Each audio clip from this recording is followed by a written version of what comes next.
ایک بوڑھا کسی حکیم کے پاس گیا اور کہنے لگا کہ حکیم صاحب، میری نگاہ موٹی ہو گئی ہے۔ حکیم نے کہا کہ بوڑھاپے کی وجہ سے یہ ہوا ہے۔ بوڑھا بولا، کمر میں درد بھی رہتا ہے۔ حکیم نے جواب دیا، بوڑھاپے کی وجہ سے۔ بوڑھے نے کہا، چلنے میں سانس بھی پھول جاتا ہے۔ جواب ملا کہ بوڑھاپے کی وجہ سے۔ بوڑھا بولا، حافظہ بھی خراب ہو گیا، کوئی بات یاد نہیں رہتی۔ طبیب نے کہا کہ بوڑھاپے کی وجہ سے۔ بوڑھے کو غصہ آ گیا اور بولا کہ اے بے وقوف حکیم، تو نے ساری حکمت میں بوڑھاپے کے سوا کچھ نہیں پڑھا۔ حکیم نے کہا کہ بوڑھے میاں، آپ کو جو مجھے بے قصور پر بلا وجہ غصہ آ گیا، یہ بھی بوڑھاپے کی وجہ سے ہے۔ دوستو، کہیں نہ کہیں آج ہمارا بھی یہی حال ہے۔ مسلمانوں کی بادشاہت گئی، عزت گئی، دولت گئی، وقار گیا، صرف ایک وجہ سے، اور وہ یہ کہ ہم نے شریعت مصطفیٰ صلی اللہ علیہ وسلم کی پیروی چھوڑ دی ہے۔ ہماری زندگی اسلامی نہ رہی۔ ہمیں خدا کا خوف، نبی کی شرم، آخرت کا ڈر نہ رہا۔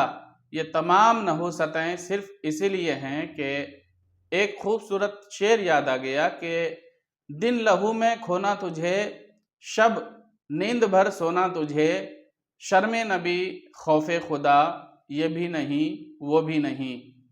مسجدیں ہماری ویران، مسلمانوں سے سنیما و تماشا آباد، ہر قسم کے عیوب مسلمانوں میں موجود، ہندوانی رسمیں ہم میں قائم ہیں۔ ہم کسی طرح عزت پا سکتے ہیں۔ کس طرح عزت پا سکتے ہیں؟ محمد علی جوہر نے خوب کہا ہے کہ بلبلو گل گئے گئے لیکن ہم کو غم ہے چمن کے جانے کا، ہم کو غم ہے چمن کے جانے کا۔ دنیاوی تمام ترقیاں بلبل تھیں اور دولت، ایمان، چمن۔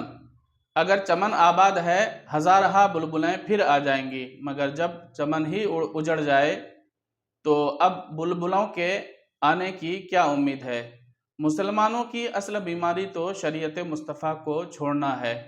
اب اس کی وجہ سے اور بہت سی بیماریاں پیدا ہو گئیں۔ مسلمانوں کی صدہا بیماریاں 3 قسم میں منحصر ہیں۔